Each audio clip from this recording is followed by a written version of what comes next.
If your Windows PC is currently timing out, I'm going to show you how to stop your screen from timeout on Windows 11. So I'm currently using my Windows 11 PC, guys. And to do that, you simply want to go ahead and right click on the taskbar and click on settings. Now, once you're in this section, go ahead and click on personalization on the left hand side, guys, and go ahead and scroll down. You will find lock screen. So click on lock screen, scroll down again, and you'll find screen timeout. So once you click on this, you will have a bunch of options, right? So you'll find the section that says screen, sleep, and hibernate timeout.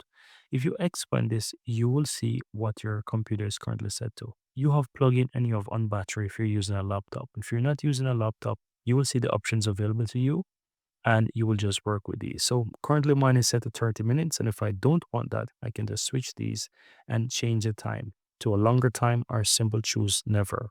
And as you can see, I have these options for the battery as well. And I can do that. And that's all that you have to do, guys. So that's how you stop your screen from timeout on your Windows PC.